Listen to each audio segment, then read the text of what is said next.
Good afternoon, everybody. You're listening to Lake Stevens Vikings Varsity Baseball. My name is Payne Patchett, and this is game number 5 of the 2018 Varsity Baseball season as the Lake Stevens Vikings play their third straight home game and their first conference game against the Cascade Bruins. There was a little miscalculation regarding the schedule after the 5-4 loss to the Edmonds Woodway Warriors last Wednesday. Today is March 28th, 2018, a pretty cloudy afternoon here. There were a couple of games that were supposed to be played before this one. The first one was back on Saturday, March 24th against the Central Kitsap Cougars. That game has been postponed to Saturday, April 21st, as it was a non-conference game. Same thing with the Arlington Eagles, as that game, which was later postponed after Arlington was leading 12-7 in the top of the 5th inning, as the game was last played back on March 13th, as it was the first game of the year. That game has been postponed again. We do not know the date yet. But now that that's out of the way, we can start conference play. The Lake Stevens Vikings trying to keep their Wesco title at bay. Or at least I think that's the best way to say it. But the beginning is not going to be so easy. The Cascade Bruins coming into this game with a 4-1 record, 4 wins and 1 loss. They won their first 4 games and played back on Monday against the Mercer Island Islanders on the road, to which they lost by the score of 9-6. When we come back, it'll be the top of the first inning. Lake Stevens and Cascade getting ready for 2018 Wesco 4A conference action. We are now back into the top of the first inning for the first conference game for the Lake Stevens Vikings. This is where it all matters. The Lake Stevens Vikings coming in with 1 win and 3 losses, playing at home against the 4-1 Cascade Bruins. On the mound for the Vikings is number 34, Will Wentz. He is 1-0 with an ERA of 0. He'll be facing the center fielder, number 20, Jaden Talt. First pitch. Strike one, looking right down the middle, Jaden Talt. The sophomore is the younger brother of one of the 7 reserves for Cascade, Dakota Talt. The 0-1 upstairs for a ball 1. Jaden Talt with a .571 batting average. He is 4 for 7 this season with an RBI. He's walked once and scored a run for the Bruins. The 1-1. Inside, ball 2. And the lineup for the Cascade Bruins, it'll be Jaden Talt, the starting catcher, Nicholas Klemp, who is in his 3rd year with the Cascade varsity team, and the shortstop, Brett Gillis, who is the same. The 2-1. Upstairs, ball 3.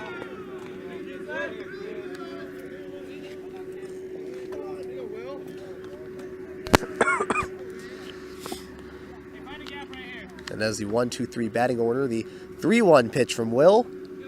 They'll go low for a ball 1. And Jaden Talt will get on base on a leadoff walk. Will bring up the catcher, Nicholas Klemp.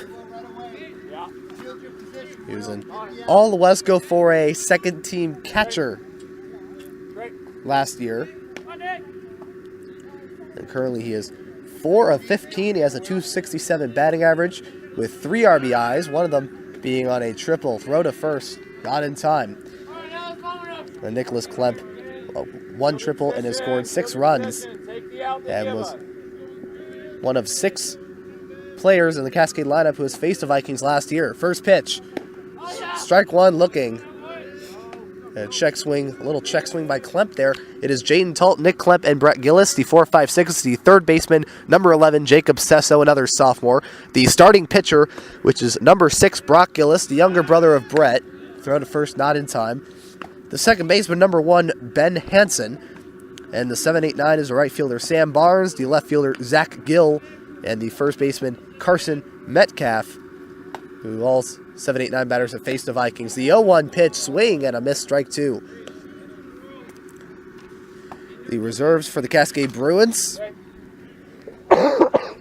Excuse me, it is number 10, Gage Davis, is Dakota Talt, Gatlin Griffith, Stephen Maynard, who was the starting second baseman in last year's meeting here at Lake Stevens, Brody Larson, Zach Holstoppel, and Drew Swartz. This one going to the shortstop, touches the second base bag, throws the first, and is in time. It is a 6-3 double play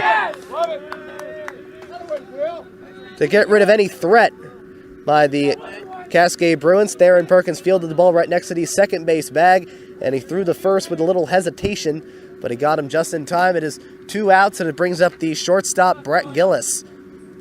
The first pitch from Will Wentz. Low, a 1-hopper to the starting catcher, Trey Long. The defensive lineups for the Lake Stevens Vikings. On the mound is Will Wentz, and behind the plate is Trey Long. On the infield, it is Connor Bardew. At third base, once again, Theron Perkins, Hunter Zalesko, and Tate Bruss. The 1-0 pitch, a foul tip, goes over to Lake Stevens dugout. And the outfield is Ben Pizer, Christian Lapierre, and Tanner Lind. And the 1-1, a chopper. This one going to the shortstop, Theron Perkins, and he immediately drops the baseball, and Brett Gillis is on base on an error by the shortstop, Theron Perkins. Brings out the next batter, the third baseman, Jacob Sesso.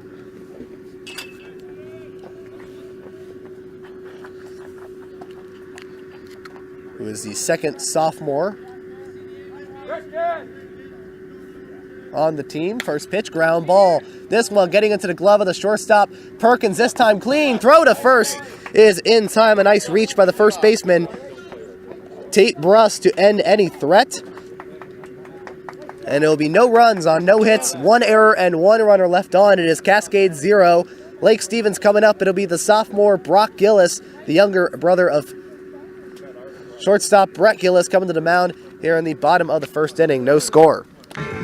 We are now back into the bottom of the first inning. Will Wentz getting out of a jam that was sparked by a Theron Perkins error, but got out of the jam, highlighted by a Theron Perkins double play the at-bat before. Now the Vikings will come up to bat for the first time this afternoon, facing the sophomore number 6 Brock Gillis. The first pitch to Ben Pizer will be a strike one looking. Brock Gillis 2-0 with an ERA of 1.40.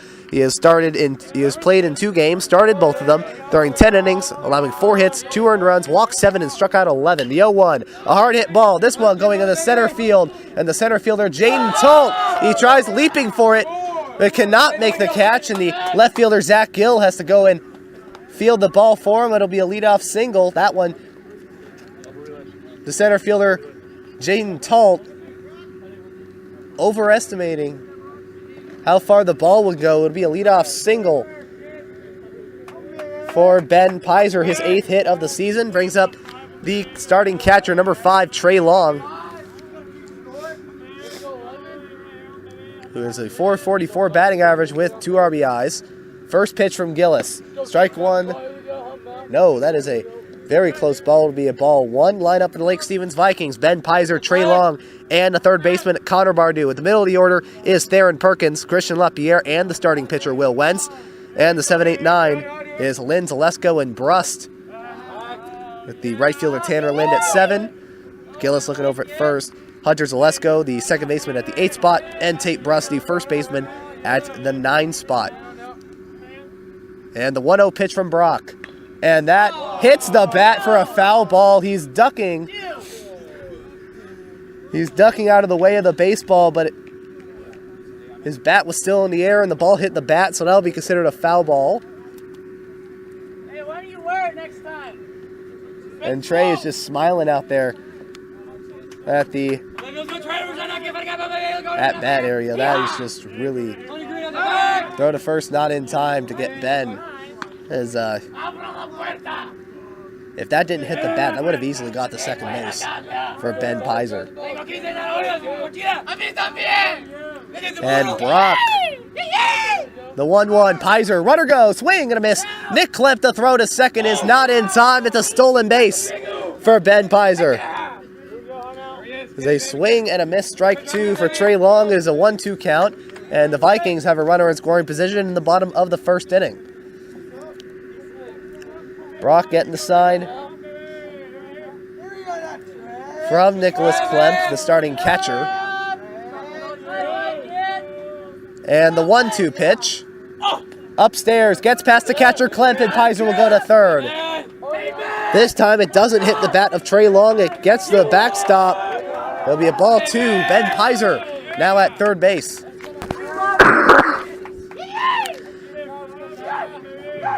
And the defensive lineups for the Cascade Bruins: on the mound is Brock Gillis, and behind the plate is Nicholas Klemp. On the infield is sophomore Jacob Sesso, and Brock's brother Brett Gillis on shortstop. The 2-2. Downstairs, ball 3 for a full count. It'll be Brett Gillis at shortstop. The second baseman, Ben Hansen, number 1, making his first varsity start against the Vikings. And Carson Metcalf, the first baseman. And in the outfield is Zach Gill, Jaden Tull, and Sam Barnes. The payoff pitch from Brock Gillis. One hopper to the catcher, Nicholas Klepp. Thank you. And it'll be a ball for the Vikings with runners on the corners.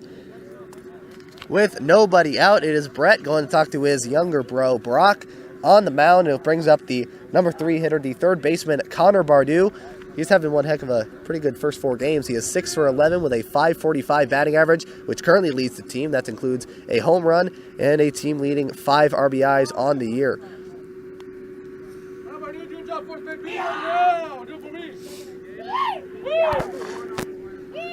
And Josh White, the Lake Stevens manager, looking like he's looking at the lineup card. It is unclear why. And Connor Bardew, oh, yep, it's to bring in a pinch runner. And making his varsity debut for the Lake Stevens Vikings is number 1, Cameron Austin, who will be pinch running for Trey. And Brock, the first pitch to Connor. Swing and a miss, strike 1. Connor, in last year's 2 games against the Cascade Bruins, he was 1 for 5 with an RBI. He had an RBI ground out back in the first game of the year at Cascade High School. And in the second game, he got the only hit and struck out 3 times. 2 in the first game, 1 in the second game. The 0-1, outside, ball 1. Nicholas Klepp looking over at Cameron at first base. The reserves for the Lake Stevens Vikings, there are 11 reserves. One of them is Cameron Austin. And the 1-0 pitch by Brock. Fly ball, that's a foul. Going over. And it will go over to Lake Stevens bleachers. 1 ball and 2 strikes. Here are the reserves: Justin Troya, Jacob Snake Gordon. There's Aleki Bachuan, Brandon Miller, Bryce Mefford, Devin McWaters, Jacob Wardla, Tommy Lindgren, Bailey Corley, and Ethan Jansen, along with Cameron Austin. The 1-2 pitch. Outside. Cameron going to second. Does he get it? Yes, he does. The throw to the second baseman, Ben Hansen, is in time to get Cameron out at second base. Hey, Darren. More favor. There's a ball 2. That one was outside, and Nick Klemp knew that Cameron Austin was going to second base. And the 2-2 pitch by Brock. 1 hopper, ball 3. A full count, 3-2.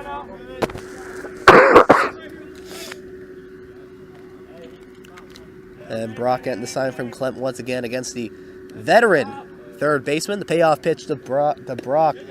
That is upstairs for a ball 4, barely. That call could have gone either way, but it will go towards Lake Stevens' way for a ball 4. Once again, there are runners on the corners. This time, instead of Cameron Austin, it is Connor Bardew, once again with Ben Pizer at third base. And it'll bring up the shortstop, number 6, Theron Perkins. He has a .273 batting average. He has 3 hits and 11 at-bats. He's got 2 RBIs to his name this year, which includes 2 stolen bases in 2 attempts. Brock Gillis looking over at first base. The first pitch by Brock. And a strike 1 looking right down the middle. Is Connor Bardew. He was one of 2 players who faced Cascade last year. The other was Will Wentz. He did not get a hit. He was 0 for 2 with a walk and scored 2 runs. And the 0-1. Runner goes to Connor. Ball 1. The throw to second. Did they get him this time? No, they did not. And it'll be a stolen base for Connor Bardew, his first of the season. And it was ball 1. There'll be a 1-1 count. Connor Bardew getting his first stolen base of the year. And the Vikings with runners in scoring position at first and second. The 1-1 outside, ball 2.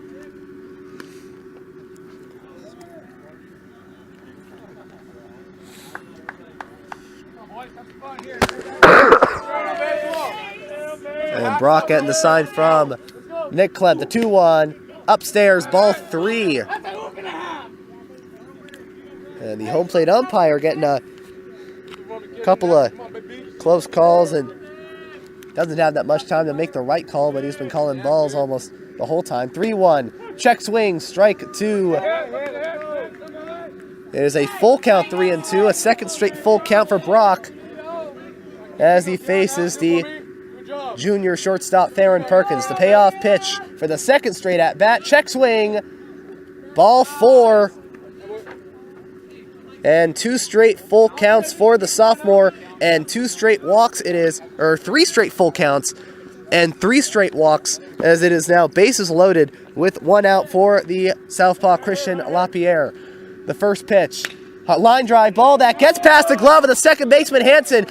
Pizer's going to score. Connor Bardou's running around third base. He is halfway between third and home as the ball gets to home plate just in time. It'll be an RBI single for Christian LaPierre, his 3rd hit of the season, and the Vikings have a 1-0 lead. Connor Bardou, he was stuck between third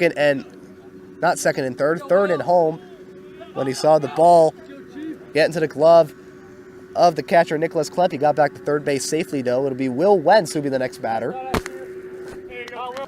First pitch, a foul tip that hits the fence. Will Wentz, he is the second batter. Second and final batter to face the Vikings, to face the Cascade Bruins last year. The 0-1. Swing and a miss, strike 2. As Brock Gillis threw a lot of fastballs, and looks like he tricked Will there with a curveball. Last year he was 0 for 2. He's walked once and scored 2 runs for the Vikings last year. The 0-2 pitch, 1 hopper to Nicholas Klemp.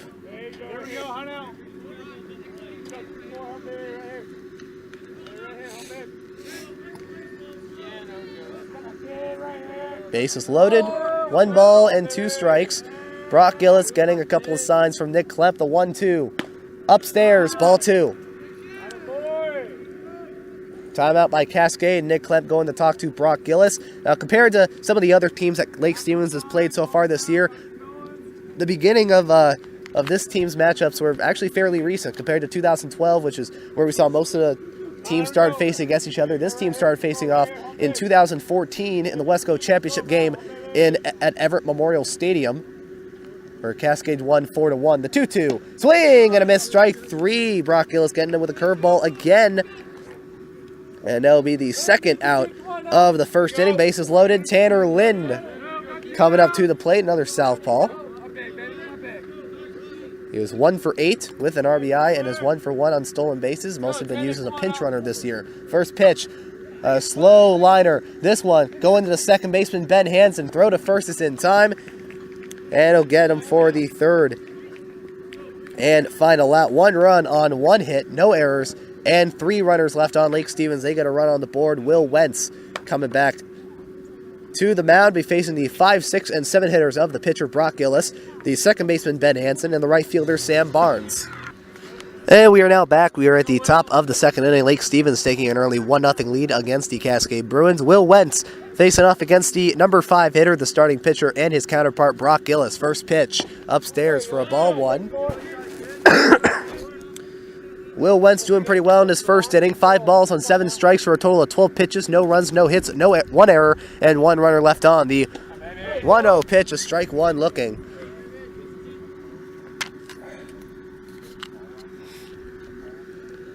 And Will immediately getting the sign from Trey. The 1-1. Strike 2 looking. Nice pitch by Will. He tricks Brock Gillis with the curveball. Brock Gillis with a .625 batting average in 5 games this year. He is 5 for 8.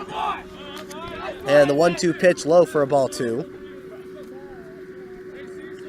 He has a .625 batting average with 2 RBIs and has hit 2 doubles this year for the Brew Crew. The 2-2 fly ball. This one going in the foul territory. Know it's working, Trey. Know it's working.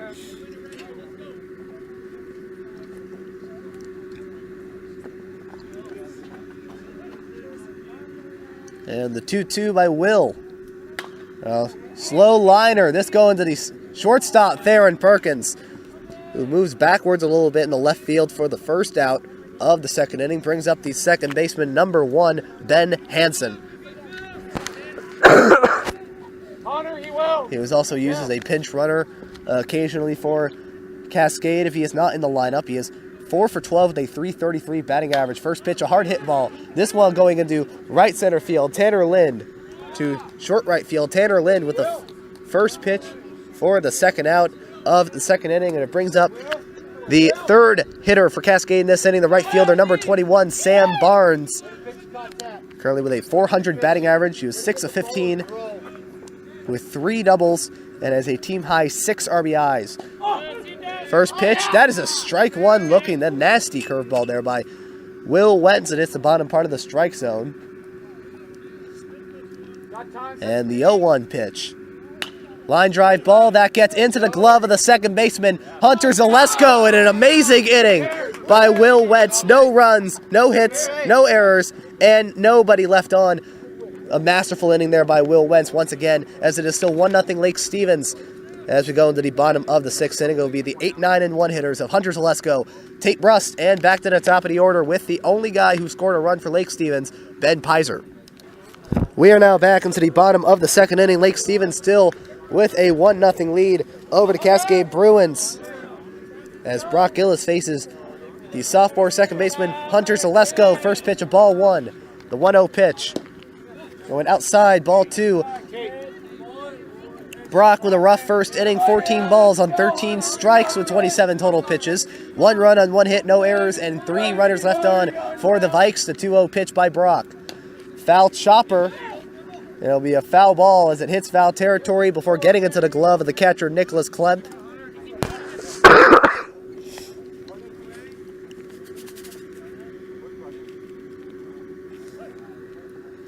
And it'll be counted as a strike, 2 balls and 1 strike. The 2-1, swing and a miss, strike 2 on the first batter.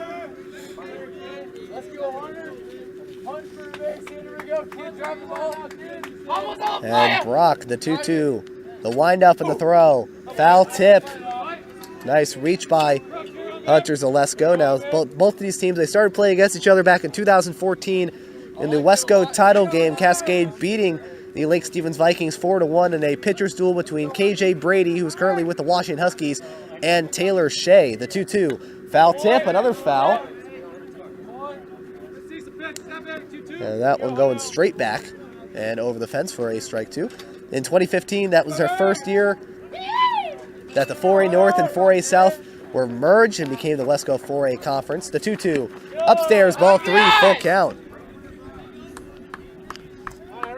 And they started playing against each other 2 times a year starting in 2015. Cascade winning at Cascade 8-5. And Lake Stevens winning here 10-0 on a 5-inning no-hitter. The payoff pitch, a 1-hopper to Klemp. And that will be a ball 4. That is walk number 4 for Brock Gillis through 1+ innings. And it brings up Tate Brust, the starting first baseman and the number 9 hitter. He is 0 for 1 this season.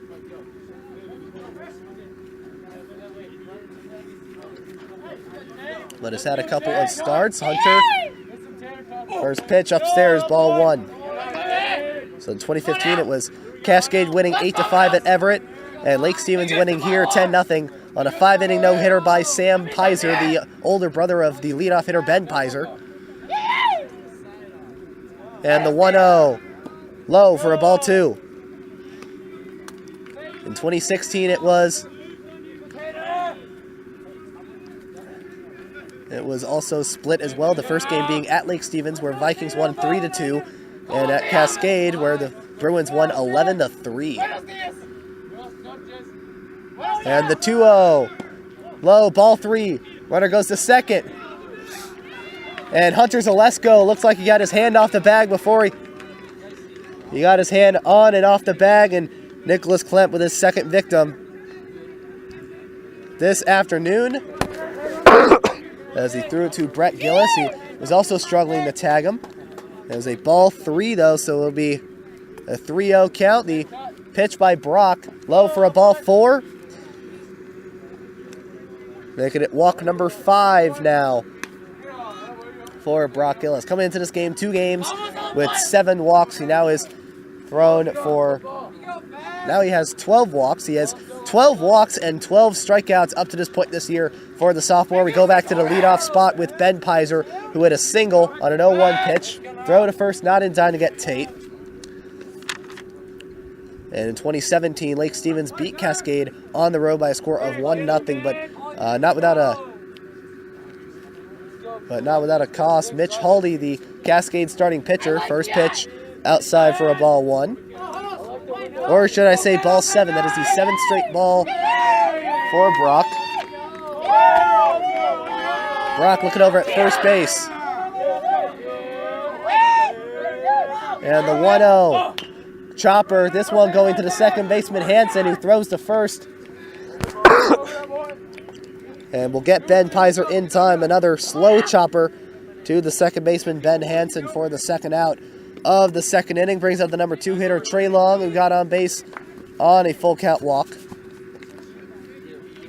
And then was replaced by Cameron Austin, who pinch ran for him and later was caught stealing at second base. First pitch by Brock. Upstairs, ball 1. 2017, the Vikings beat the Bruins at Everett 1-0 behind a complete game shutout by Connor Olmstead. While the Bruins return the favor here at home, beating the Vikings 7-3. And the 1-0 by Brock. Outside, ball 2.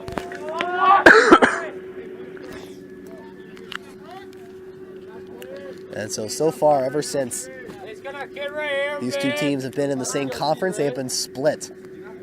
Split right in the middle. 6 games, 3 wins, 3 losses. 2-0. Ball 3. That one getting outside the strike zone. Cascade, for the past few years, they've had 2 managers. They've had Scott Stencil and David Benson, but this year is the first time that they will have only 1 manager, and that is David Benson, as Scott Stencil left the coaching position. The 3-0 pitch. Strike 1 looking for a 3-1 count. Fastball right down the middle. Trey Long with a chance to get RBI number 3 on the season. And the 3-1 pitch by Brock, the windup. Outside, ball 4, walk number 6 in 1 2/3 innings.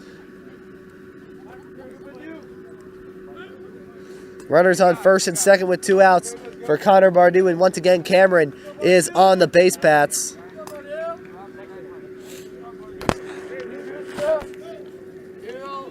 As he was walked with a full count, got a stolen base and was stranded at third. First pitch by Brock. Swing and a miss, strike 1.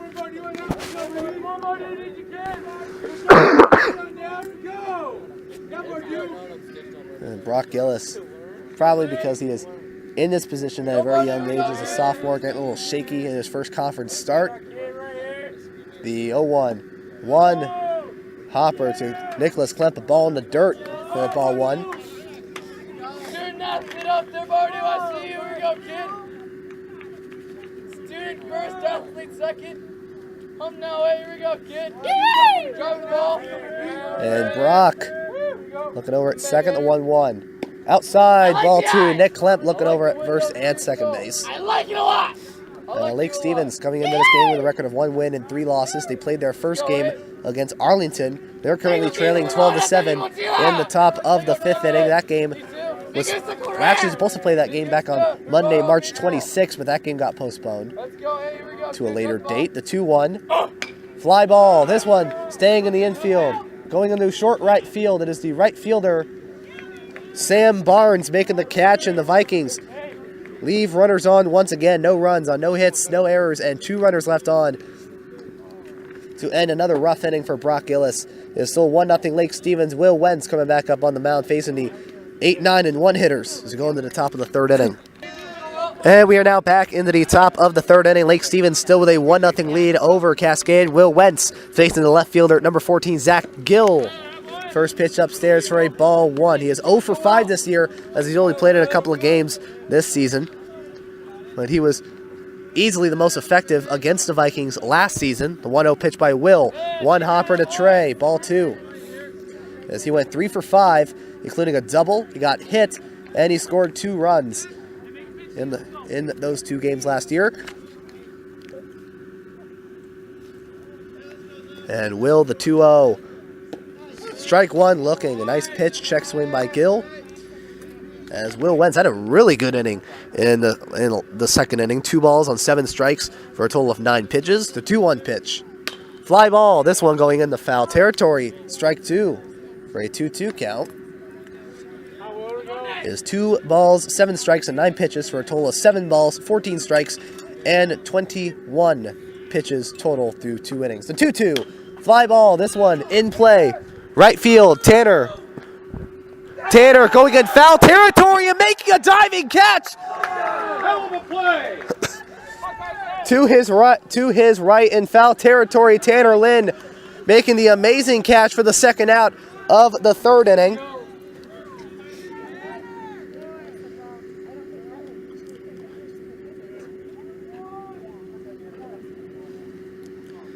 Really amazing play right there. He went to his left in the foul territory and was outstretched to get the out. Amazing play.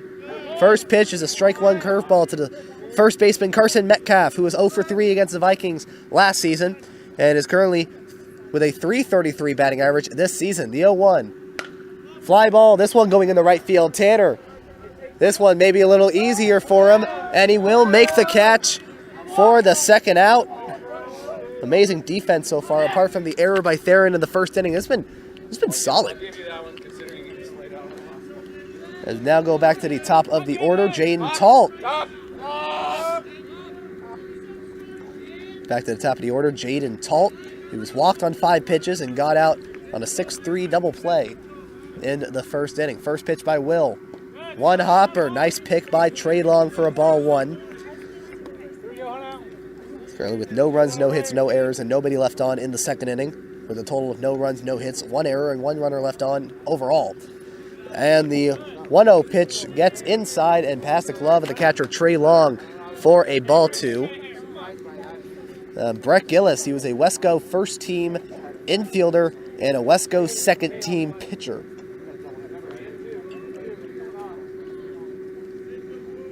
For the Bruins, 2-0. Strike 1 looking right down the middle to the southpaw, Jaden Talt.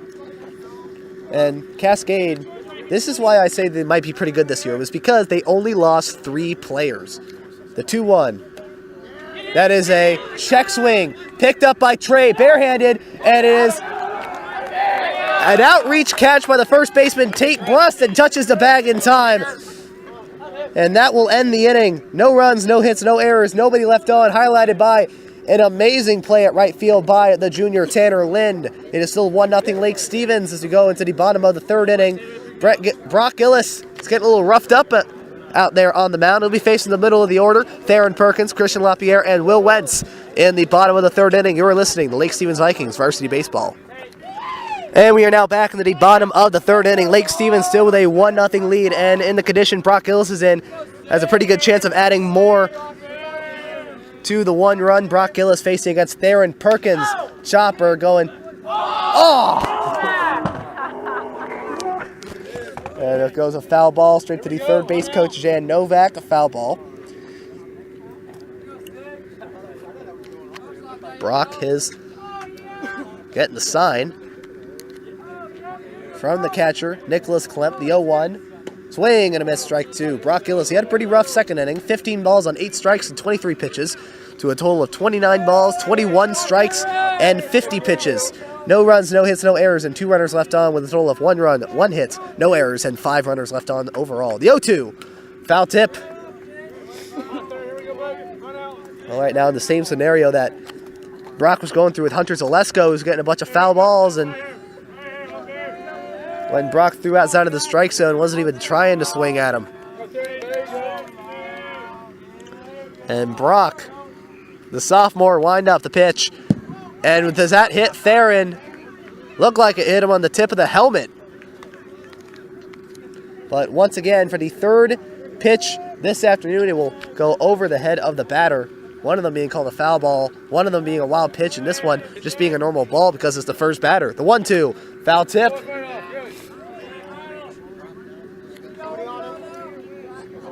Go for 1 ball and 2 strikes. Theron Perkins, Christian LaPierre, and Will Wentz, the 4, 5, and 6 hitters for the Vikings here in the bottom of the 3rd inning. The 1-2 pitch by Brock.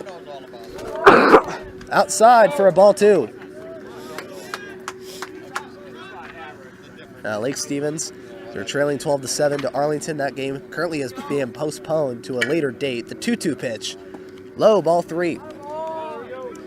And when the game started getting final, starting with Marysville Pilchuck losing in a high-scoring game with a score of 16-11, then lost on the road to Meadowdale 9-4, and hasn't had a road game since. The 2-2 fly ball, this one staying in the infield under the second baseman Ben Hansen, and he'll make the catch for the first out. It's the first time in this game that a full count has not ended in a walk or a strikeout. And it'll bring up Christian Lapierre, who hit a single in the right field. That scored Pizer from third.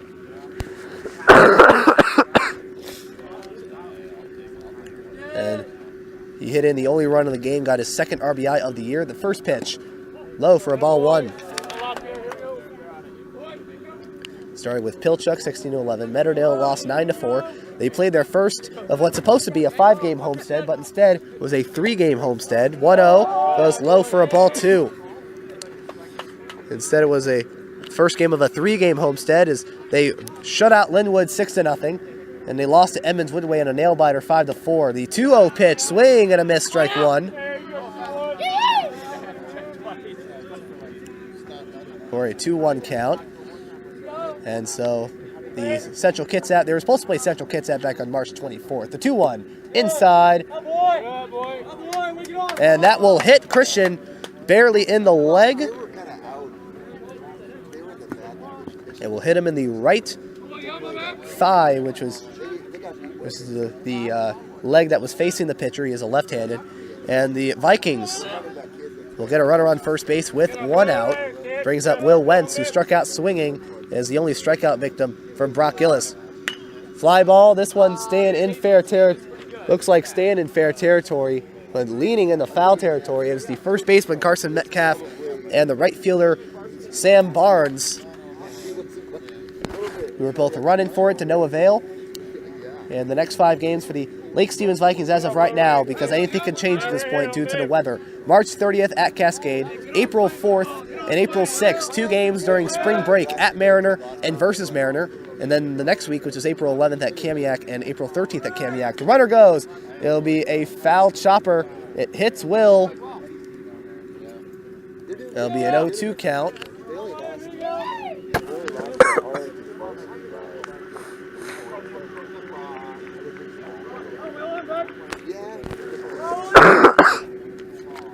As Christian Lapierre trying to get his team-leading 4th stolen base of the year. He already has the team high in stolen bases with 3.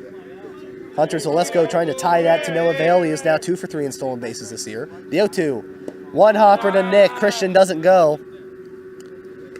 And so Cascade supposed to be pretty good. They lost only 3 players. They lost outfielder Brandon Porter, infielder Andrew Sheffley, and Mitch Haldy, who went to Yakima Valley Community College. Andrew Sheffley went to Everett. And Brandon Porter, I think, went to Everett, too. The 1-2 pitch, a hard hit ball going into left center field, and the center fielder, Jaden Tolt, going back a ways to make the catch for the second out in the 3rd inning. Brings up the number 7 hitter, right fielder Tanner Lind, who grounded out on a chopper to the second baseman Ben Hansen to end the 1st inning.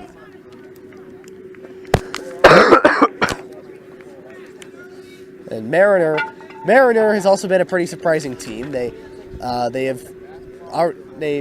this point in the season, I don't know what else to say. They normally are not that good. They've had 2 to 3 wins a year, and now they're already 3-2. First pitch to Tanner, ball 1 outside.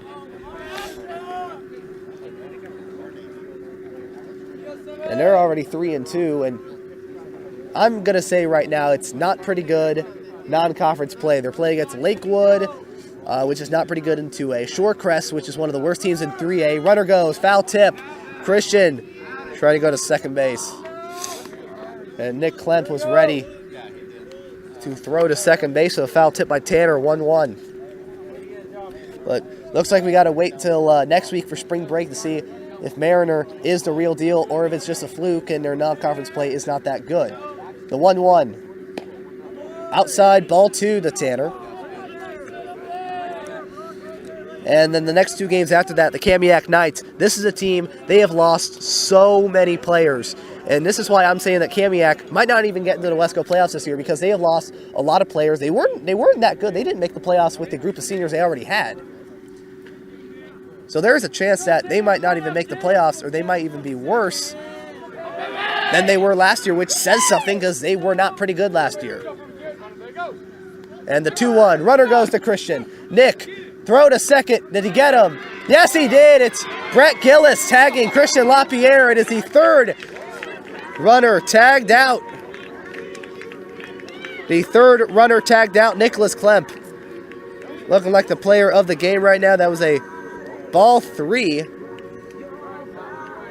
And Brett Gillis with the amazing play on the second base bag to tag him while trotting away from the second base bag. That will end the third inning. No runs, no hits, no errors. Nobody left on. It's still a 1-0 Lake Stevens lead as we go into the top of the fourth inning. Will is back on the mound as he'll face the 2-3-4 hitters of Klemp, Gillis, and Sesso. And we are now back into the top of the fourth inning. Lake Stevens still with a 1-0 lead over Cascade. Is Will Wentz facing off against Nicholas Klemp, the catcher. First pitch, and Will once again getting another batter with that nasty curveball in the first pitch. And it'll be an 0-1. To start off the at-bat, Will getting the sign from the catcher, Trey Long. And the 0-1 pitch. Ground ball, this getting into the glove of the shortstop, Theron Perkins, who throws the first to Tate Brust and is in time for the first out. It brings out the next batter, the catcher, the shortstop, Brett Gillis, who got on base on an error by Perkins on a 1-1 pitch. As Theron didn't get a good hold of the baseball when it got into his glove. The first pitch. Low, ball 1 inside. Will Wentz with a pretty good third inning. 4 balls on 7 strikes and 11 pitches. Total of 11 balls, 21 strikes, and 32 pitches total. Totaling no runs, no hits, no errors, and nobody left on in the top of the third. The 1-0, low for a ball 2. And bringing his overall to no runs, no hits, 1 error, and 1 runner left on. And the 2-0 pitch by Will. Swing and a miss, strike 1. He's fooling Brett there with the fastball. And Cascade, they didn't have a pretty good year last year. Let's compare this year to last year for a second. 2-1 pitch. Chopper. This one getting into the hole in center field, getting past a diving Theron and Hunter. As Cascade will get their first hit of the game with 1 out in the 4th inning.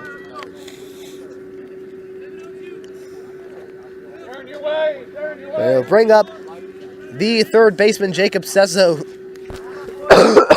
Jacob Sesso grounded out to the shortstop, Theron Perkins, to end the top of the 1st inning. First pitch, strike 1 looking. Will getting him with a curveball. And Cascade, they're 4-1 now compared to last year. Last year they were 6-15. They only had 1 win in non-conference play, and the other 5 were in conference play. Their first conference win was against the Lake Stevens Vikings here at Lake Stevens High School. And the 0-1. And once again, Will getting him with the curveball, strike 2 and 0-2 count. And Cascade, in the final 2 games of the season, they were behind 1 game to Kamiak. Throw to first, not in time to get Brett. They were 1 game behind Kamiak with 2 games left in the series. And the final Wesco playoff spot deciding on this series. Cascade won both games. And the 0-2 pitch. Slow roller to Will. Throw to first is in time. Gets him for the second out. And it will move Gillis to second for the game-tying run. There's not a bunt for Sesso. He tried hitting it and it fell into the grass. Will picking it up and getting Jacob Sesso, the third baseman, in time for the second out. Brings up the pitcher, Brock Gillis, who flew out to the shortstop, Theron Perkins, for the first out of the 2nd inning.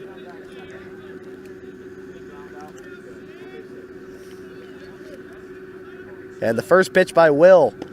Strike 1 looking. Another curveball. He's just tricking Cascade batters with that so far in this game. This is ridiculous. Will getting the sign from Trey, looking over at Brett at second base. And the 0-1 pitch. Inside and upstairs for a ball 1. So they beat Kamiak in 2 straight games. Kamiak is out of the playoff picture, and Cascade got the number 6 seed. They were supposed to play They played against the Jackson Timberwolves, who are the number 3 seed, on the road. 1-1. Strike 2. Throw to second, not in time to get Brett. A nice throw by Trey. Will not get him in time, though. It is now 1 ball and 2 strikes with 2 outs for Brock Gillis. And Will with a chance to get out of the first jam for Cascade since the first inning when they had Brett on first base. The 1-2 pitch by Will. Ground ball. This one going to Theron. Nice pick. Nice throw. Nice catch by the first baseman, Tate Brust. And that will end the threat. No runs. 1 hit. No errors. 1 runner left on. Cascade getting their first hit of the game. But it will not amount to anything, though, as Lake Stevens still has a 1-0 lead.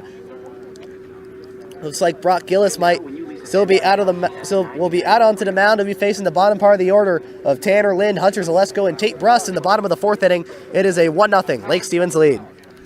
And we are now back into the bottom of the 4th inning. Lake Stevens still with a 1-0 lead, but I'm still sticking from what I said back in the 3rd inning that the Vikings have a chance to score some more runs, especially after Brock Gillis has thrown 70 pitches through 3 innings. He'll be facing the right fielder Tanner Lind. Let's go, Tanner. Come on now. And the first pitch from Brock, the windup, low for a ball 1. Here we go. Brock Gillis, 10 balls, 10 strikes, 20 pitches in the 3rd inning with a total of 39 balls on 31 strikes and 70 pitches in the 3rd inning. The 1-0. And strike 1 looking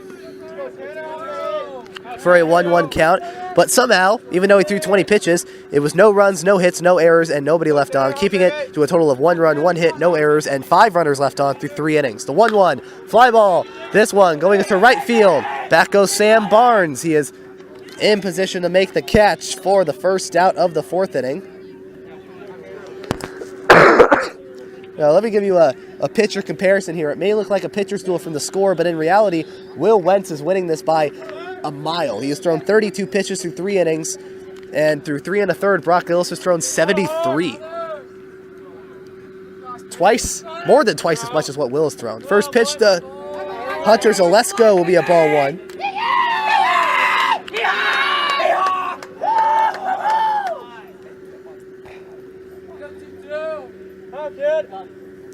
And the 1-0 pitch.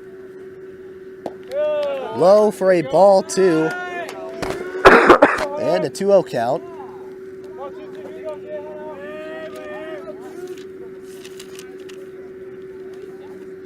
And the 2-0 pitch to Hunter. Fly ball. This one going into short right center field. And it'll be the center fielder, Jaden Talt, making the catch for the second out of the 4th inning. It'll bring out the number 9 hitter, Tate Brust, who got on base on a 4-pitch walk his last time up. So let's look at some of the games that have played since the Emmons Woodway Lake Stevens game. Starting on Thursday, March 22nd, Jackson played Linwood. First pitch, it'll be outside for a ball 1. Jackson went on the road and played the Linwood Royals. It was Linwood's first game since getting beaten by the Vikings 6-0. And guess what? They lost to Jackson by an identical score of 6-0. I know, it's pretty weird. The 1-0 inside. Does that hit Tate? No, it does not. It will be a ball 2. And first, some of the other games that played on Wednesday, March 21st. Snohomish giving Monroe their first loss of the year, 12-11, the 2-0. Hard hit ball by Tate. This one going in the right field. Will it fall? No, it will not. It will be a liner once again to the right fielder, Sam Barnes, and that will be a 1-2-3 inning. No runs, no hits, no errors, and nobody left on. Brock Gillis looked like he got his groove back in the 4th inning, and it'll bring us to the top of the 5th. Still a 1-0 Lake Stevens lead. Will Wentz coming up to the mound to face the 6, 7, 8 hitters of Ben Hansen, Sam Barnes, and Zach Gill. We are now back into the top of the 5th inning. Lake Stevens still with a 1-0 lead over the Cascade Bruins. Will Wentz looking masterful on the mound, throwing 4 scoreless innings. And he'll come up facing the number 6 hitter, Ben Hansen, who flew out to the right fielder, Tanner Lind, on the first pitch he saw. First pitch, low for a ball 1. It'll be Ben Hansen, Sam Barnes, and Zach Gill. And the pitch by Will, the 1-0. Swing and a miss, strike 1. Will Wentz had a pretty good inning, 3 balls on 10 strikes for 13 pitches, with a total of 14 balls, 31 strikes, and 45 pitches, no runs on 1 hit, no errors, and 1 runner left on. The 1-1. Upstairs, ball 2. bring it to a total of no runs on 1 hit, 1 error, and 2 runners left on through 4 innings.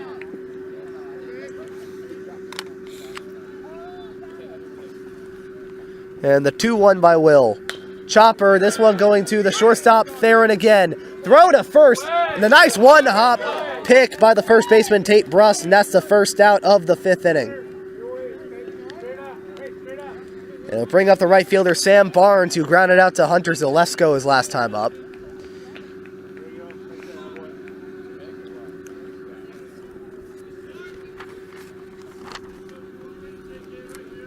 And the first pitch, strike 1, looking a nice curveball by Will.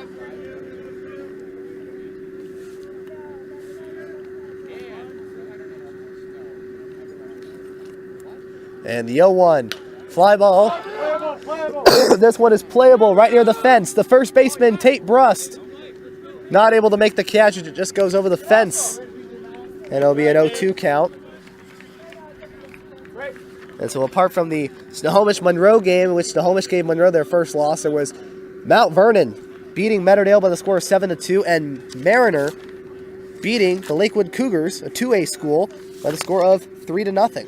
The 0-2 pitch, line drive into the hole in center field, and that'll be another single for the Cascade Bruins. And for an 0-2 pitch, and it brings up Zach Gill, the left fielder. Flew out to the right fielder, Tanner Lind, on an amazing catch.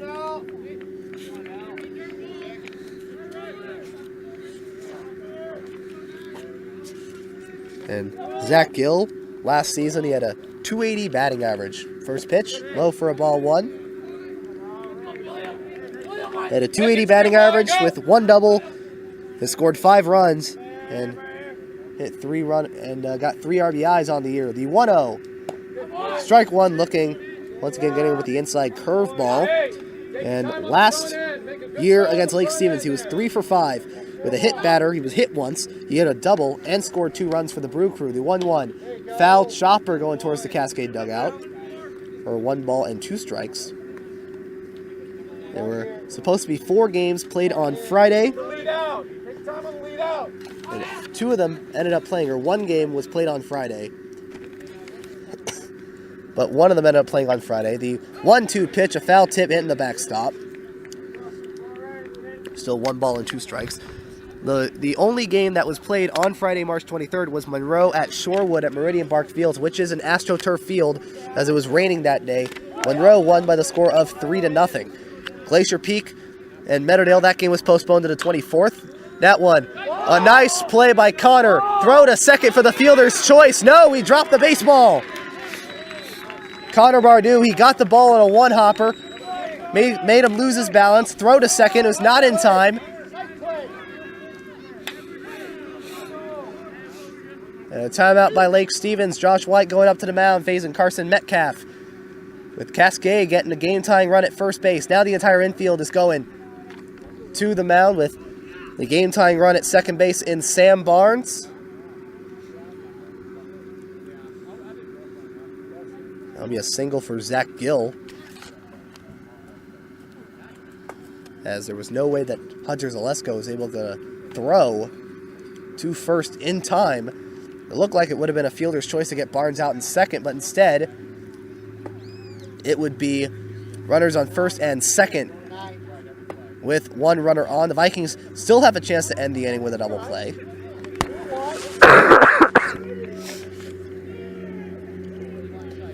And Cascade might change the game here and make this a ball game again from the bat of the first baseman, Carson Metcalf, who has not got a hit against the Vikings in his varsity career. He was 0 for 3 last year, and he was 0 for 1 today as he flew out to the right fielder, Tanner Lind, in the 3rd inning.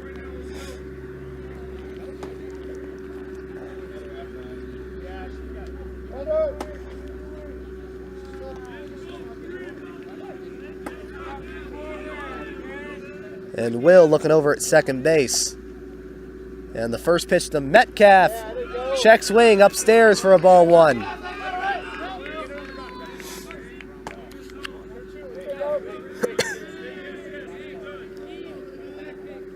As Cascade, they have their first legitimate scoring opportunity today. The 1-0 low for a ball 2.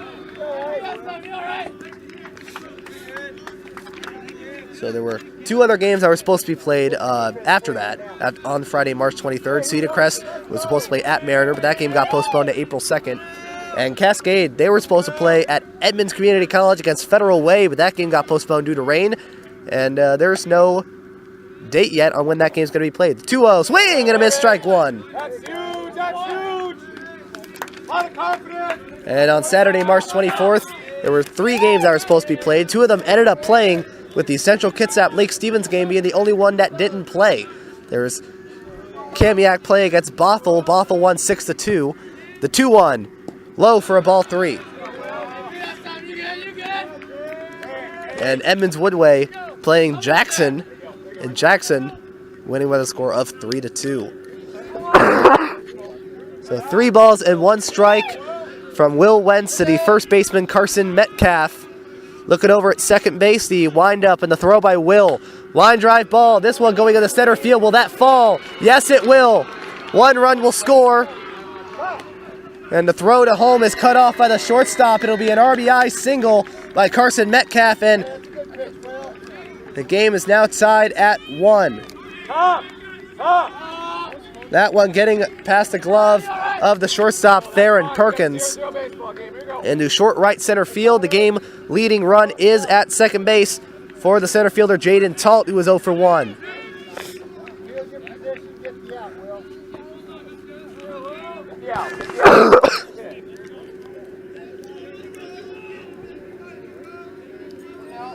And Will, the first pitch. Line, that's a fly ball. That'll go for a foul. That'll be Carson Metcalf's first RBI of the year.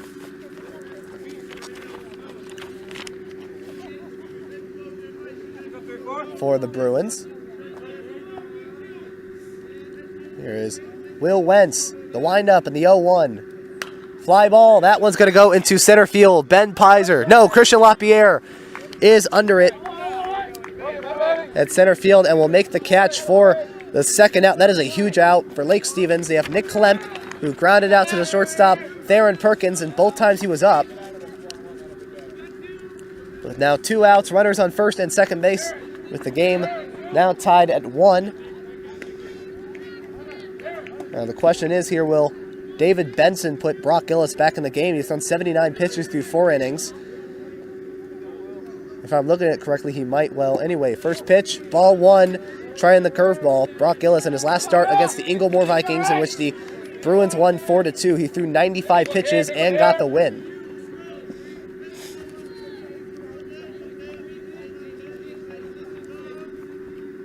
And the 1-0 to the veteran catcher, low for a ball 2. And so the standings for after the week. After the end of last week, Cascade was the only undefeated team at 4-0.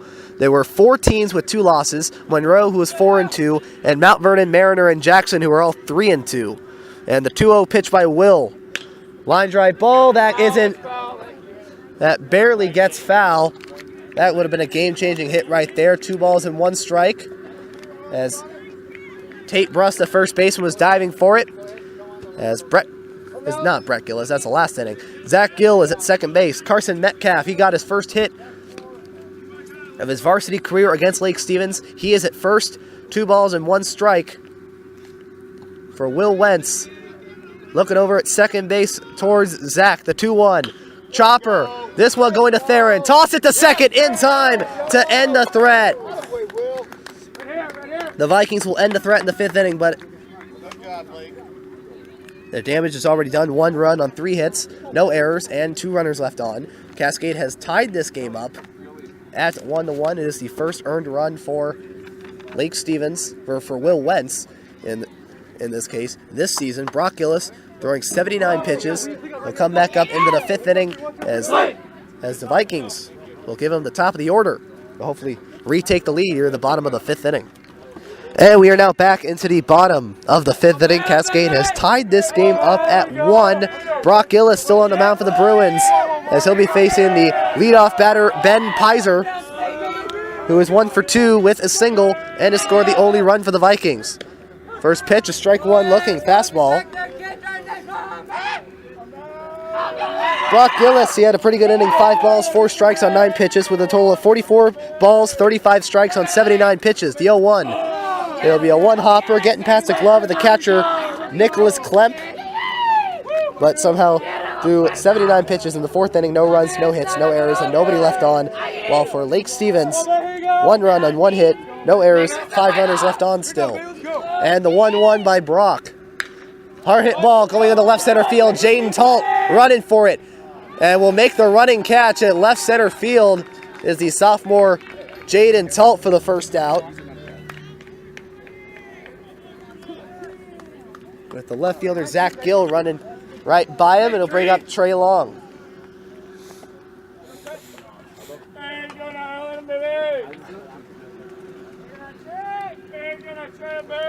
And the first pitch by Brock. First pitch.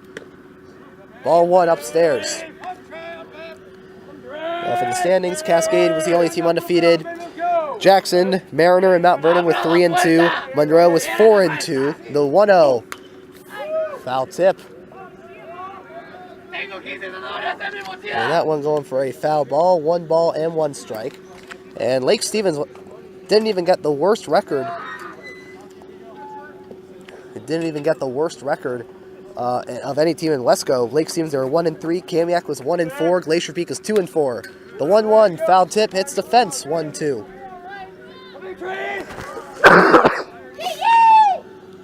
And the only 4A game that was played this week was back on Monday, March 26th. It was supposed to be along with Lake Stevens and Arlington, but that game got postponed. While Cascade traveled all the way down to Mercer Island. Yeah, it was a pretty long ways. 1-2. 1 hopper for a ball 2. Trey not even attempting to swing at that one. Trey Long. And he has no official at bat. He has been walked on both times he was up at the plate. And the 2-2 pitch by Brock. Outside, ball 3.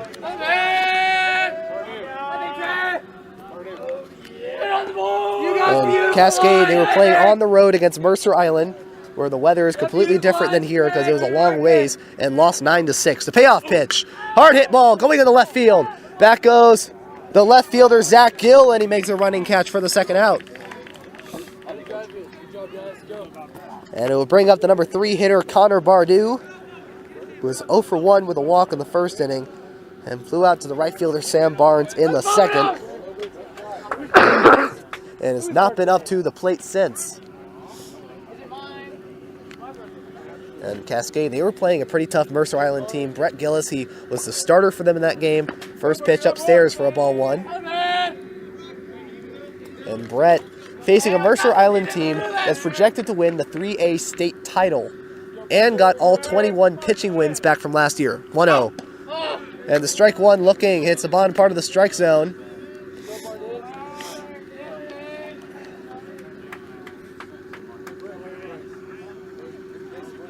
And Brock, the 1-1. Low for a ball 2. And getting all 21 pitching wins back from last season. That is amazing. Now, of course, you have to work on your hitting, but Mercer Island, they're currently undefeated right now at 5-0. The 2-1. Fly ball. That one's going into short center field. It's Jaden Talt calling for it. There's a little miscommunication there in the outfield. Jaden Talt and Sam Barnes, who are both running for it in right center field, and the ball will fall. Jaden Talt tried diving for it, couldn't get it. It'll be a bloop single for Connor. And the Vikings have the game leading run at first base. And it brings up the shortstop, Theron Perkins, who is 0 for 1 with a walk. First pitch. Hard hit ball. This one going into short right field, and it will fall right in front of the right fielder, Sam Barnes. And the Vikings have runners on first and second on a 2-out bloop single by Theron Perkins, his 4th hit of the year. And it brings up Christian LaPierre. He hit an RBI single back in the first inning, and he has a chance to get some more runs on the board and get some more RBIs to his name.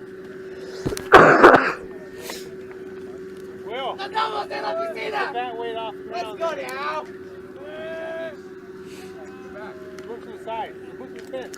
And Cascade, back on Monday, they put up a pretty good fight, but again, Mercer Island, just like every other opponent, playing in the Kinko 3A conference, the toughest 3A conference in baseball in the state.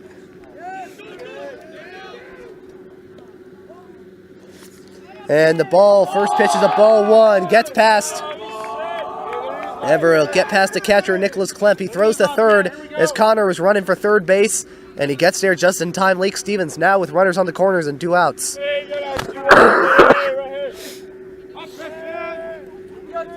Brock Gillis has now thrown 94 pitches through 4 2/3. Nicholas Klemp giving Brock Gillis a sign, giving him a signal as he steps right in front of home plate. He's now back behind home plate. And Brock, the 1-0. It goes outside for a ball 2. So now let's look at the games that are going on today. This is where everything matters in the Wesco 4A Conference. Not only is Cascade playing here at Lake Stevens, there's also a few other games too. And I think I can predict who's going to win. The 2-0 foul tip gets past the catcher, Nicholas Klemp. 2 balls and 1 strike. It is, as today on Wednesday, March 28th, it is Mariner traveling up to Monroe. Glacier Peak playing at Jackson. That one will be a tough one. And Mount Vernon going down to Mukilteo to play Kamiak. And the 2-1 pitch from Brock. Ball 3.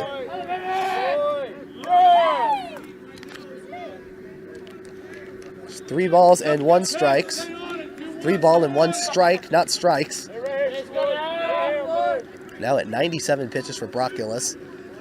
And the 3-1 pitch. Runner goes. Theron going. And it will be a ball 4. Theron trying to get to a stolen base. And Nick Klemp wasn't even ready to throw to second because he didn't have to.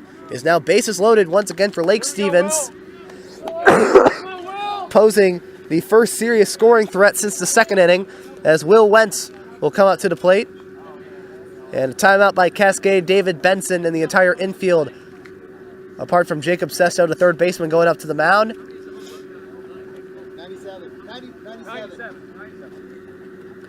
As Brock Gillis clocks in at 97 pitches. That was more pitches that he had in his last start against the Inglemore Vikings, where he had 95 pitches and got the win. But with the bases loaded and 2 outs, this could go one of 2 ways. Either Lake Stevens could get the win and can get the lead on a game-changing hit by Will, or Cascade will get another chance to take the lead as well. Everyone going back out onto the mound.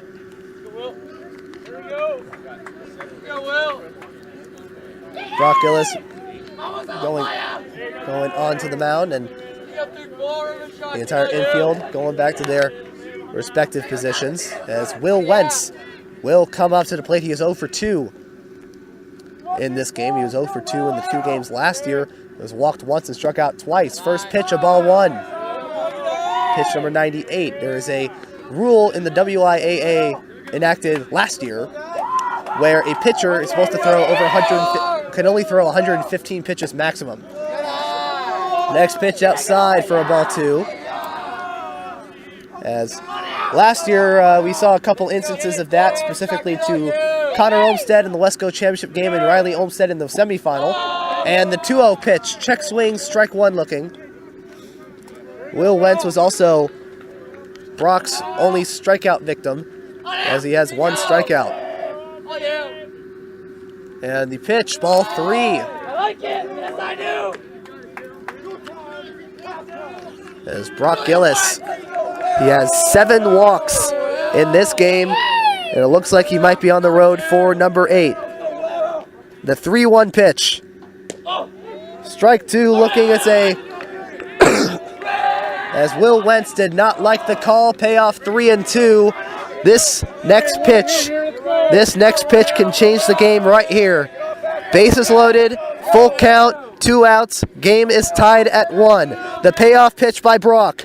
Chopper going to the shortstop, Brett Gillis. Throw to first is a slow one, but it gets into the first baseman's glove, Carson Metcalf. just in time, and that will end the 5th inning. No runs on 2 hits, no errors, and 3 runners left on. Once again, it is still a 1-1 tie, and a new pitcher for the Lake Stevens Vikings to come up in the 6th inning. It'll be number 10, Jacob Wardela. He'll be facing the 3-4-5 batters of Brett Gillis, Jacob Sesso, and Brett's younger brother, Brock Gillis. And we are now back into the top of the 6th inning. The game still tied at 1 as Will Wentz is taken out of the game, and Jacob Wardela, making his 3rd appearance of the year, will come to the mound. First pitch to Brett Gillis, a right center field with Christian LaPierre calling for it to get the first out of the 6th inning. Jacob Wardela, he is in his 3rd game, no wins and no losses, with an ERA of 4.67. In 3 innings, he has allowed 2 hits, he's walked 1, and struck out 2 while allowing 2 earned runs. And there's a pitcher warming up for Cascade.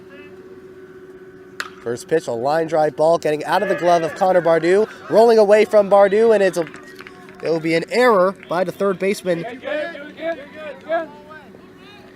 It will be the 2nd error by the Lake Stevens infield, and Cascade has their game-leading run on first base and Jacob Sesso. And that will bring up the starting pitcher, Brock Gillis, who was 0 for 2 with a fly out to Theron and a ground out to Theron. Throw to first, not in time. Will Wentz finishing his day, 5 innings, 4 hits, 1 earned run, no walks, and no strikeouts on 68 pitches. Currently, he is online for the no decision. He is going to get a no decision from this game. First pitch will be a ball 1 to Brock.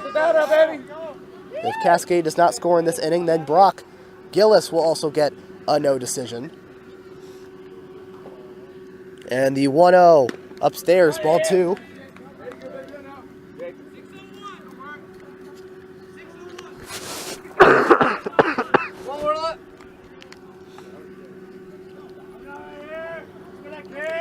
Wardela, the southpaw, looking over at first, the 2-0.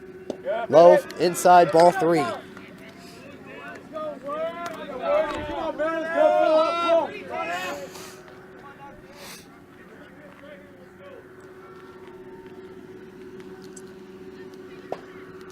And Wardela behind on the count, the 3-0, strike 1 looking, with Brock thinking that was a ball 4. Well, Cascade, they had a pretty good start to their year. They played their first game on March 12th at home against the Everett Seagulls, where they won 6-5. Getting a runner out in second. Next pitch is a bloop single. Gets over the glove of the 3rd baseman, Connor Bardou, and there are runners on the corners with 1 out. In the 6th inning. And the runner was, Sesso was going to second base. There was a bloop single. It just gets over the glove of the 3rd baseman, Connor Bardou, and it'll be runners on the corners for the 2nd baseman, Ben Hansen, who flew out to right. Or not Ben Hansen, it will be number 9, Dakota Talt, who is the older brother of the leadoff hitter, Jaden Talt. We'll take a quick break here, top of the 6th inning. Runners on the corners with 1 out. Game tied at 1. We are now back into the top of the 6th inning. Cascade threatening, getting some more runs on the board off of Jacob Wardela, Dakota Talt. Dakota Talt, first pitch is a ball 1 with a runner going to second base, and Trey does not throw to second to try and gun down Brock Gillis. The 1-0. Outside, ball 2.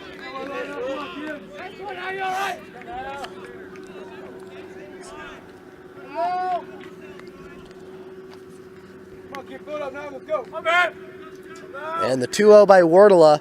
Swing and a miss, strike 1. It will be Dakota Talt, number 9, who will be hitting, and I suppose also fielding as well for Ben Hansen over at second base. And the 2-1, foul tip.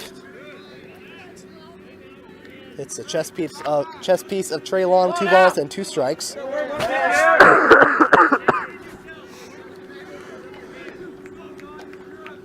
As Jacob Wardla now ahead of the count. Runners on second and third. The 2-2. Ball 3 outside. A nice pitch by Jacob. Hey, don't have to give in, Trey. It'll be a full count 3-2. Got a bag. All right, now let's move it up.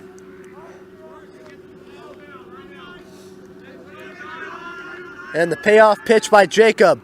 Swing and a miss, strike 3. Throw to first is in time. And it's the first strikeout by a Lake Stevens pitcher today. And that is a huge strikeout for Jacob Wardla. Timeout by Lake Stevens. Josh White going up to talk to Jacob Wardla, and they're going to bring in a new pitcher already. And after only after only 4 batters, with runners on second and third, the Vikings will bring in number 20, Devin McWaters. Take a quick break here, top of the 6th inning. 2 outs, runners on second and third. Game is tied at 1. And we are now back into the top of the 6th inning. Runners on second and third for Cascade. And Lake Stevens bringing in another new pitcher. That'll be number 20, Devin McWaters. First pitch, a swing and a miss, strike 1 to Sam Barnes. Runners on second and third. Barnes has scored the only run for Cascade. Swing and a miss, strike 2, an 0-2 count. There'll be 2 huge pitches right there as the game is still tied. Devin with a chance to close this inning out. And the 0-2 pitch by the sophomore. Foul tip, hits the fence. Jacob Wardla, 2/3 of an inning pitch, 1 hit, no walks, and struck out 1 batter in 13 pitches. He'll have no earned runs too, because there will be no runs going towards him. If Cascade scores and keeps the lead, then Wardla will get the loss. The 0-2, and that will hit Sam Barnes. It is now bases loaded.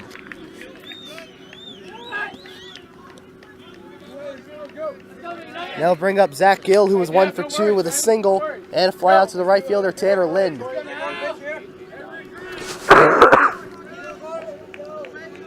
And again, against the Vikings, he was 3 for 5, got hit a double, and scored 2 runs last year in the 2 games last year. First pitch by Devin. Swing and a miss, strike 1. Devin McWaters, he is 0-1 with an ERA of 0. No earned runs in 4 innings, allowing 5 hits, walking 2, and striking out 3 batters. You got the loss of the Edmonds Woodwigan. The 0-1, hard hit ball in the left field. Ben going for it, making the catch, making the liner to Ben Pizer. And Lake Stevens gets out of their own bases loaded jam, and that'll end the top of the 6th inning. No runs on 1 hit, 1 error, and 3 runners left on. The game is still tied at 1 as Cascade will bring in a new pitcher, and number 20, Jaden Talt, in the bottom of the 6th inning. And the sophomore Jaden Talt will be facing the bottom part of the order once again. It will be Tanner Lind, Hunter Zalesko, and Tate Bruss. They'll be starting in the 6th inning once again.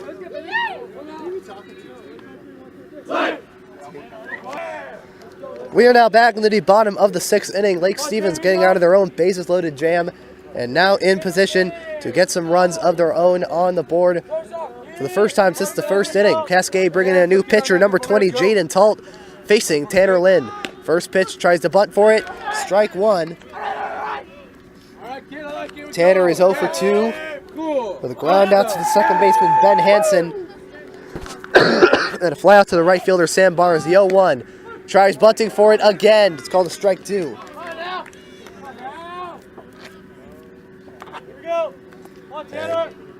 Jaden Talt will replace Brock Gillis, and veteran Drew Swartz will take the center field position for Jaden. The 0-2. Low for a ball 1. Brock Gillis, 5 innings with 3 hits, 1 earned run, 8 walks, and 1 strikeout on 104 pitches, and he's going to get the no decision. The 1-2 pitch outside for a ball 2. Jaden Talt, no wins and no losses with an ERA of 1.75. He is pitching in his 3rd game. He has pitched 4 innings, allowing 5 hits, 1 earned run, 2 walks, and has struck out 4. The 2-2. It's a ball 3, the full count. as throughout this game, the bottom part of the order has been showing up much. Payoff pitch, slow chopper to Brett. Throw to first is in time and gets him for the first out of the 6th inning. A quick release by the shortstop, Brett Gillis,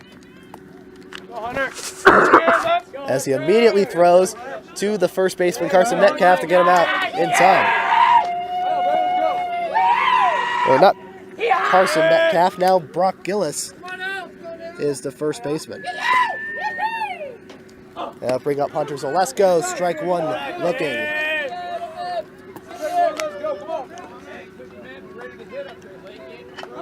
As Carson Metcalf is currently warming up in the bullpen. The 0-1. Upstairs, ball 1. Carson Metcalf warming up in the bullpen, and the pitcher, Brock Gillis, currently manning the first base bag. And the 1-1 by Jaden. Low. Trying to curveball. Strike 2 called.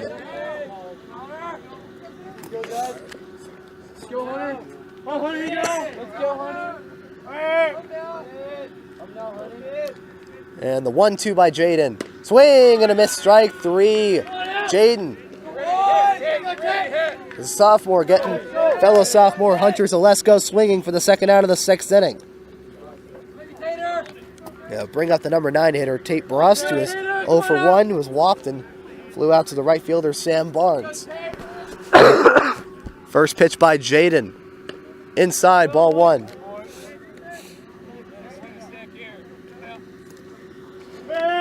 Be ready for right here, kid. Here you go. And the 1-0. Swing and a miss, strike 1.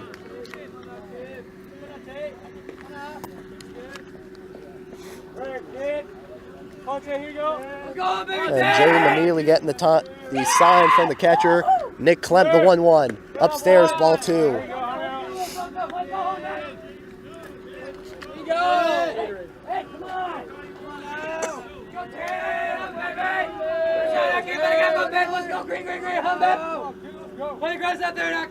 Timeout by Tate. Both of these teams will be playing against each other on Friday, March 30th at Cascade High School in Everett, with the expected matchup to be Justin Troya versus Brett Gillis. The 2-1 pitch inside for a strike 2.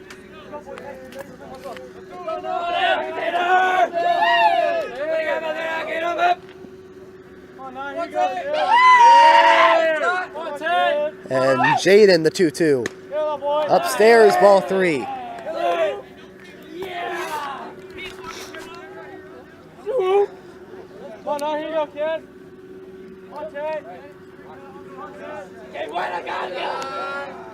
And Jaden, the payoff pitch. Strike 3 called with a fastball right down the middle, and that will end the inning. No runs, no hits, no errors, and nobody left out, highlighted by 2 strikeouts by the sophomore Jaden Talt. It is still tied at 1. Cascade trying to get another chance here in the top of the 7th inning. Devin McWaters coming back up on the mound, facing a 9-1-2 of Carson Metcalf, Jaden Talt, and Nicholas Klemp, the catcher. And we are now back. We're at the top of the 7th inning. Game is still tied at 1. And it will be number 8, Drew Swartz. It will be pinch hitting in the 9 spot. First pitch. Ball 1 goes low. Hey, Trey, it's first at bat, right? It's his first at bat. Go get him.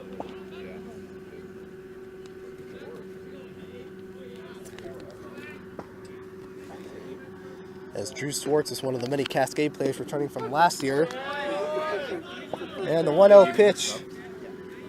That'll be a strike 1 looking.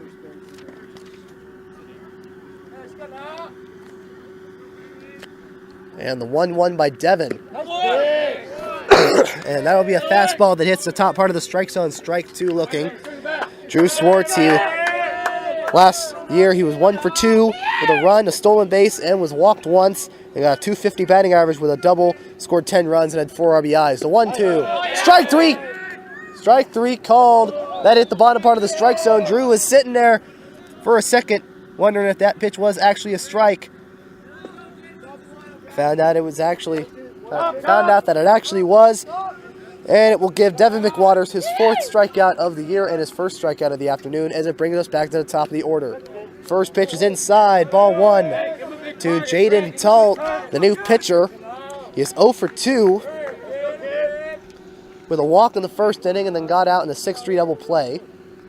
The 1-0. Next pitch upstairs for a ball 2.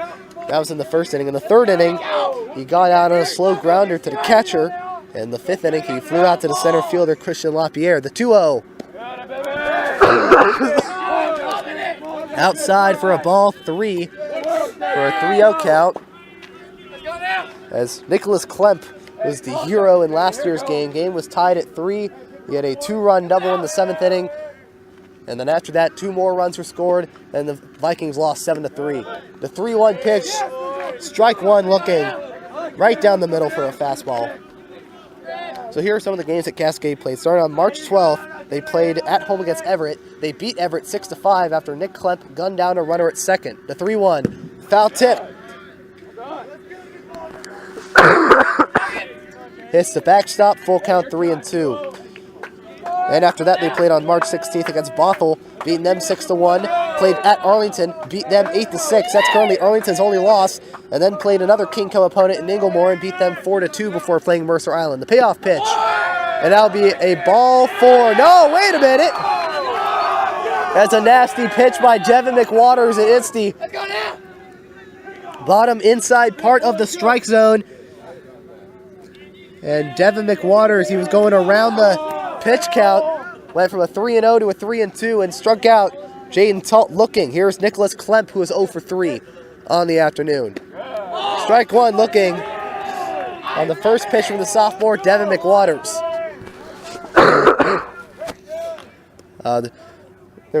Also, another reason why there were a total of 11 reserves was because that JV, a 1 pitch upstairs for a ball 1. That the junior varsity team, their game against Cascade that was supposed to be at Cascade High School got postponed and will play a doubleheader here on Friday while the varsity team plays at Cascade High School. The 1-1, hard hit ball, line drive into the hole in center field. It'll be a 2-out single for Nicholas Klemp. And they'll bring up Nicholas Klemp. Nicholas Klemp will be taken over by a courtesy runner. And number 12, Brody Larson, who's also being used as a pinch runner, mainly for the Cascade throughout the year. And it'll bring up Brett Gillis. He is 1 for 2 with a single in the 4th inning, and flew out to the center fielder, Christian LaPierre, while facing Jacob Wardla in the 6th. First pitch, strike 1 looking right down the middle. Well done! I like it. Let's go. Looking over at first base, the 0-1 pitch by McWaters.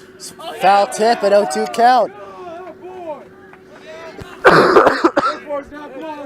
McWaters ahead of the count on Brett Gillis and has a chance to strike out the side to end the top of the 7th inning.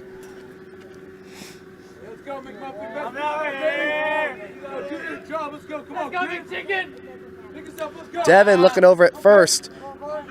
Steps off the mound. Does not throw to first to try and get Brody Larson. And the 0-2 pitch. Chopper going to Connor. Long throw to first base. Did he get him? No, he didn't. Brody Larson going to third on the throw. It'll be an infield single. Connor pumped fake on that one. That'll be the second hit. That'll be the second hit for Brett Gillis this afternoon. It'll bring up Jacob Sesso.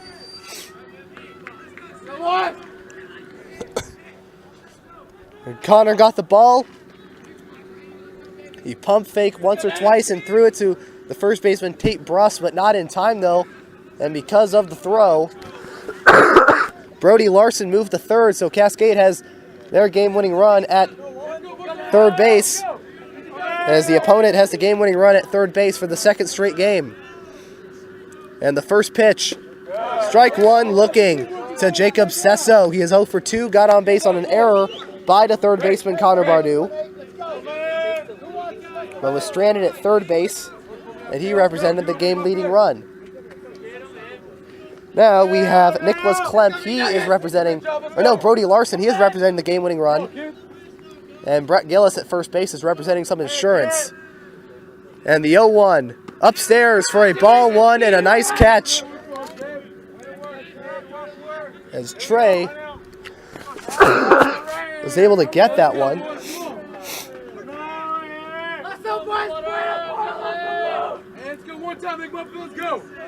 And Devin looks stepping off the bag again and does not throw to get Brett. And the next 5 games for the Cascade, foul tip. Brett trying to steal second. There'll be a foul tip, 1 ball and 2 strikes. As Devin is ahead of the count and has a chance to end the inning. Brett aiming to go to second base. Timeout by Lake Stevens. As Josh White will go up to the mound along with Trey Long. And we'll take a quick break here. Top of the 7th inning. Runners on the corners with 2 outs with the game tied at 1. We are now back into the top of the 7th inning. Cascade runners on the corners with 2 outs. Devin McWaters on the mound. He has thrown a 1-2 count against the third baseman Jacob Sesso. 1 pitch could change this whole game. Starting up to this point. And Brett already running. It's a foul tip. Brett had a huge head start on Devin McWaters. And Nick Klemp will hit a foul ball, immediately voiding that attempt at a stolen base. As Brett Gillis, he is 4 for 5 this year in stolen bases. And the 1-2. Foul tip, another foul. As Jacob Sesso still fighting for the at-bat.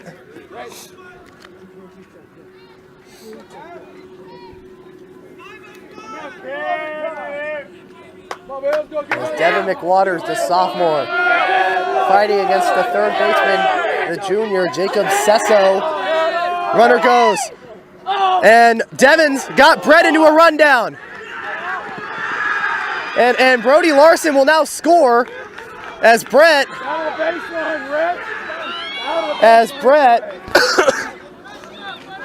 will stall Lake Stevens enough for Brody Larson to score from third. And Cascade, I believe, now has a 2-1 lead. I believe.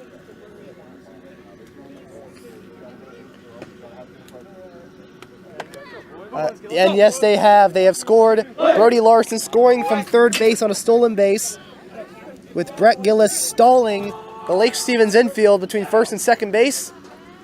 And Devin McWaters online to get another loss. And it'll bring up Brett Gillis on the mound, so it's no runs. Or no, 1 run on 2 hits, no errors, and nobody left on. Cascade now with a 2-1 lead over Lake Stevens, as they'll now go to the bottom of the 7th inning. Brett Gillis now on the mound for the Vikings, as he'll be facing the top of the order in Ben Pizer, Trey Long, and Connor Bardew. We are now back into the bottom of the 7th inning. Cascade has just taken a 2-1 lead on a stolen base to home by Brody Larson, and Brett Gillis is now on the mound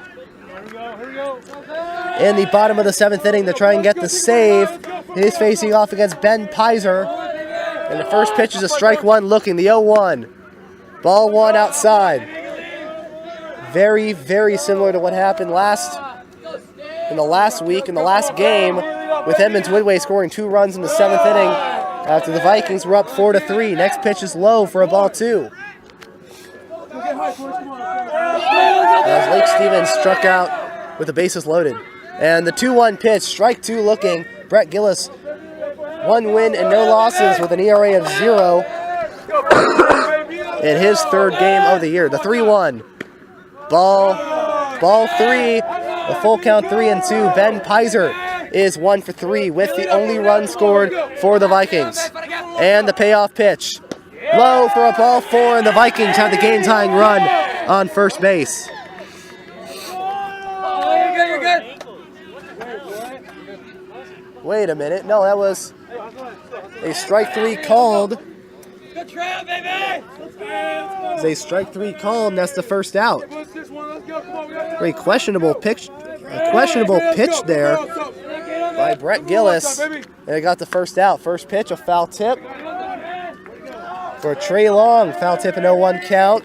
He is 0 for 1 with a fly out to left after walking in his first 2 times up. Brett shaking off a couple of signs. The 0-1. They go for a ball 1. Carson Metcalf will enter for Brett at the shortstop position. The 1-1. And the ball 2 inside.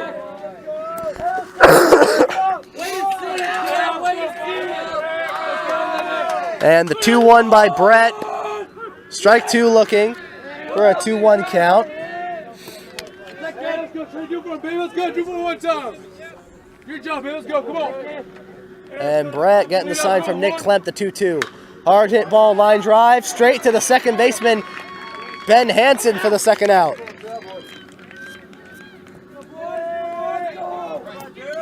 And Lake Stevens now down to their final out, and they'll bring up Connor Bardou, who was 1 for 2 with a single. He hit a home run already earlier this year. We'll see if he can hit another one or anything close to that. First pitch by Brett. A 1-hopper. Gets away from the catcher. Gets away from the catcher. Nicholas Klepp for a ball 1.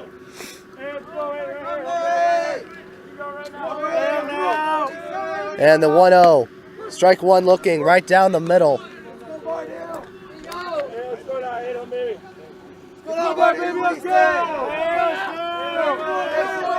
And Brett, the windup and the 1-1. And that will hit Connor. And the game tying runs at first base.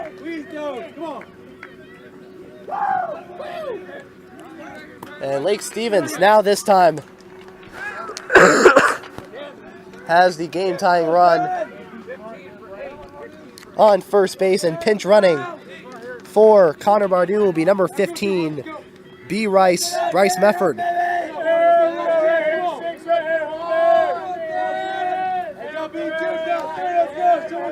And he'll bring up Theron Perkins, who is 1 for 2. First pitch, strike. That one just getting outside the strike zone for a ball 1.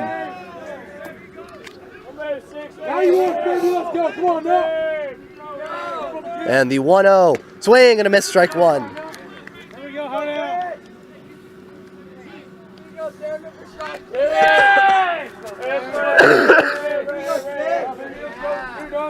And the 1-1. Swing and a miss, strike 2. And once again, Lake Stevens down to their final strike after allowing 2 runs. Or after allowing runs in the 7th inning. The 1-2 by Brett. Foul tip.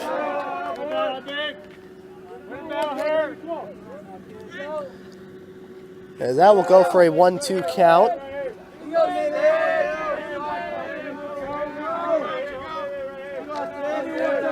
And Theron Perkins down to his final strike. 1-2 pitch. Outside for a ball 2. Theron Perkins. Last hope for Lake Stevens to try and get their second win. 2-2. Fly ball. Right field. This one going into foul territory with the right fielder Sam Barnes running for it. Once again not getting it. And Theron still fighting for it. Fighting to stay alive. He is fighting for Lake Stevens to still be alive. And the 2-2. Swing and a miss, strike 3. Throw to first base, and the game is over. Cascade in the final 3 innings has come back from a 1-0 deficit and has beaten the Lake Stevens Vikings in the first conference game on a score of 2-1. And with that, Lake Stevens, their record now 1 win and 4 losses. They are now 0-1 in conference play, while Cascade, like I said earlier, they had 6 wins all of last year. They now have 5 and conference play has barely even started. They are now 5-1, trying to equalize last year's mark on Friday at Cascade High School, and that is where we will meet again. The expected matchup, the expected matchup for Friday's game will be Brett Gillis and Justin Troya, who's trying to get his first win of the year. The winning pitcher is Jaden Talt, and the losing pitcher is Devin McWaters, who is now 0 for 2 on the year. Jaden Talt is 1-0 on the year for Cascade. Again, final score, Lake Stevens 1, Cascade 2, with both teams playing against each other for the final conference game, or the final conference meeting between the two teams at Cascade High School on Friday, March 30th. And that is where we'll meet again. My name is Payne Patchett. You've been listening to Lake Stevens Vikings Varsity Baseball, and we'll see you on Friday, March 30th at 801 East Casino Road, also known as Cascade High School.